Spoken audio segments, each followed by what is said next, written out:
આપણે આજે ઘર સેવાની અંદર નાને પાયે જે બગીચો થાય હોળીનો એ સિદ્ધ કરવાનો એક પ્રયત્ન કરીએ છીએ. આ હવેલીની સંખ્યામાં બહુ જ નાનો છે, પણ આપણા ગ્રહ સેવામાં આપણે પ્રભુને ઘર મેને લાડ લડાવી શકીએ એ હિસાબનો છે. તો આપણે જોઈએ આની અંદરની શું વસ્તુઓ આપણે લાગશે. સૌ પ્રથમ આપણે આવી રીતે સફેદ કપડાની જે મેં આવી રીતે દિવાલ ઉપર ક્લિપના સહારા ઉપર, એટલે કપડાં સુકાવવાની જે ક્લિપો આવે એનાથી મેં આવી રીતે પીછવાઈ કપડોની સીધી લગાડી દીધી છે. કેમ કે આપણી પાસે આવી મોટી પીછવાઈઓ એ પ્રમાણેની રેડી ના હોય, જેથી કરીને આવી રીતે આ બનાવી છે. અને આપણે આવી રીતે કેળના સ્તંભના ઝાડ બનાવવા માટે આ ઊભા રહે એની માટે આવા સ્ટેન્ડ જોઈશે. આ સ્ટેન્ડ બહુ જ સરળ છે. લાકડાની અંદર માત્ર આવી રીતે ખીલી લગાડીને ઊભા કરવાના છે. પ્રભુને બિરાજવા માટેની એક ચોકી અને થોડી હરિયાળીઓ આવી રીતની અમારા મુંબઈમાં આવી રીતની બધી દાદરના માર્કેટમાં મળે છે, અને લવંડર કહેવાય છે. ચંદનના પત્તા એટલે અહીંયા અમારે અહીંયા કામિનીના પત્તા કહેવાય. અને આવી રીતે થોડી ઘણી ઝાડ ઉપરથી તોડીને લાવેલા પત્તાઓ જે છે, એટલે જે અવેલેબલ મટીરિયલ છે એની અંદર આપણે આ બગીચો સિદ્ધ કરશું. તો સૌ પ્રથમ આપણે આ ઝાડ બાંધવાનો જોઈએ કેવી રીતે બંધાય છે.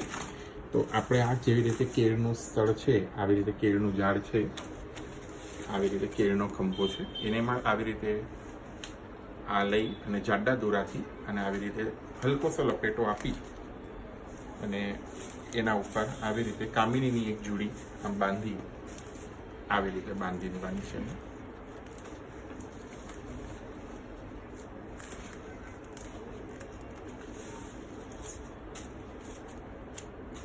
આ રેડી થઈ ગયો. અને હવે આ ભાગ છે કેળના ઝાડનો, ને આવી રીતનો જાડો ખીલ્લો છે. ખીલ્લો આશરે 5-6 ઇંચ જે તમને હાર્ડવેરમાં મળી જાય, લાંબામાં લાંબો.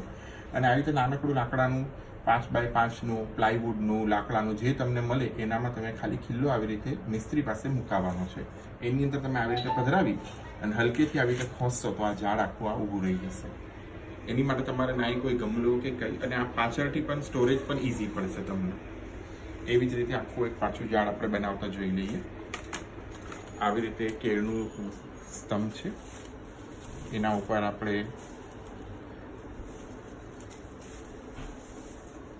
હલકીસી આવી રીતે રંગીન ફૂલ, તમારે આસોપાલવ, આંબા, જે ફૂલ પત્તી મળે તેનો તમે આમાં પ્રયોગ કરી શકો છો.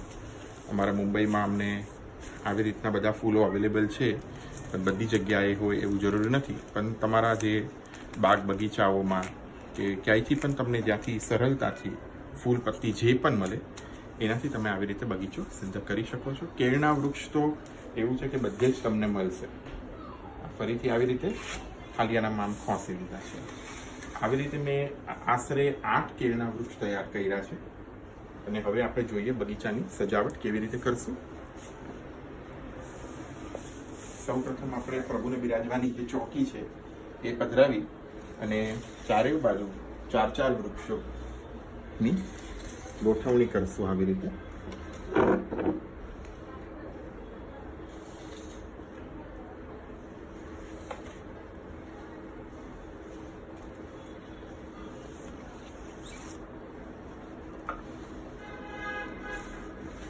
પ્રભુની પાસે આવી રીતે આપણે 4 વૃક્ષ પધરાવી દઈએ છીએ,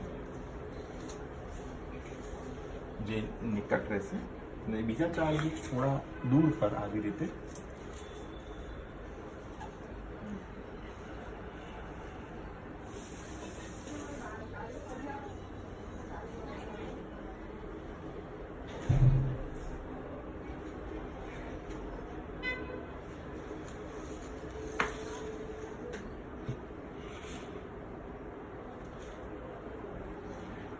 આ બધા લતા પત્તાઓને આવી રીતે હલકીસી આમ કુંજનો આકાર રહે એવી રીતની ગોઠવણી કરીએ છીએ આપણે, જે આમ કુંજ જેવું લાગે અને લતા પત્તા.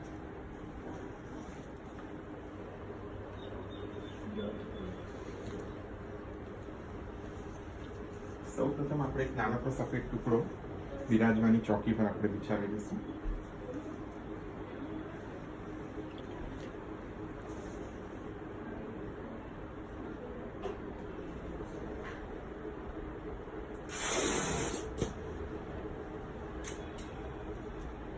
આવી રીતે સફેદ ટુકડો છે કપડાનો, તેને આવી રીતે ચોકીઓ પર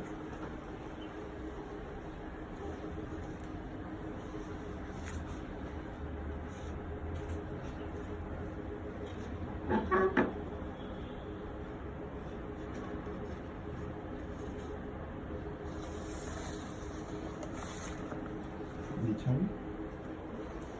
હવે આપણે અમારે અહીંયા આની ઝીણી ઝીણી પથરીઓ પણ મળે છે આવી રીતે.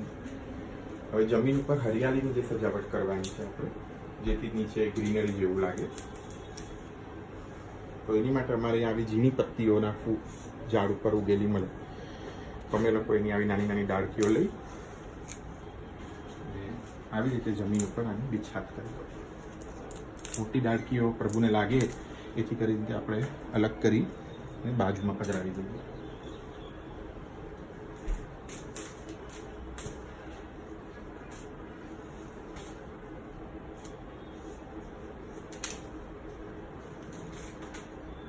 ઓર સમય હોય તો આ પત્તીઓ પણ તમે સિદ્ધ કરી અલગ અલગને બિછાવી શકો, પણ એની માટે સમય ખાસો એવો લાગી જાય. એથી આપણે આ સહજતાથી જે થઈ શકે છે એ કરીએ.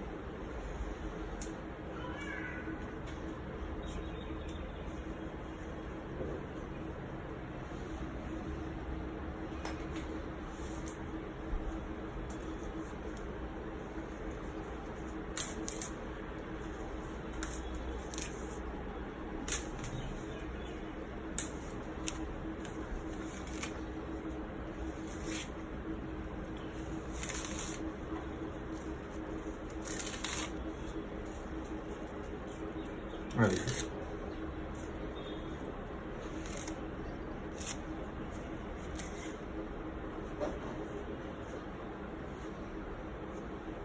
હવે થોડીક આવી દાંડીઓ હોય, નાની નાની દાંડીઓ લઈએ આપણે, અને આને આપણે આવી રીતે બે વૃક્ષની ઉપરથી પણ મૂકી શકીએ છીએ.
આપણે ખોસી શકાય છે બધા પુષ્પ.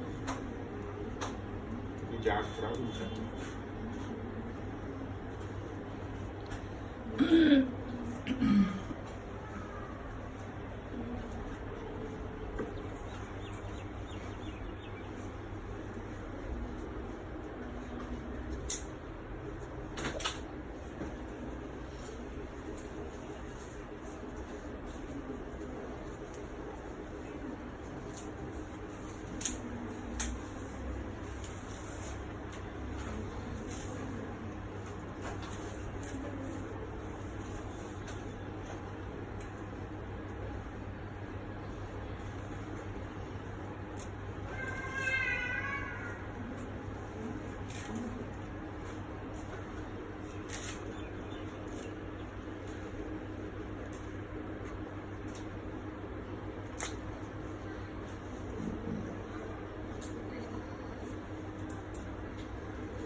તો આ છે આપણો આખો બગીચો જે ખૂબ જ ઓછા સમયમાં તૈયાર થઈ શકે છે અને પ્રભુને ખેલાવવા માટે ચોકી આવી રીતે પધરાવી અને સુંદરતાપૂર્વક ખેલાવી શકાય છે. ધ્યાન રહી કે આવી મોટી મોટી દાંડીઓ થોડીક સી જોઈને છાંટીને પાછી કાઢી લેવી.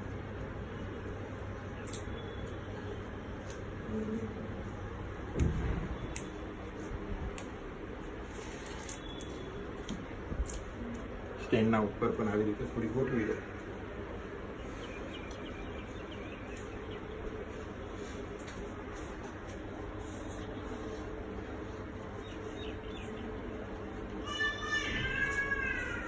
આવી રીતે આપણે બગીચો કરીએ.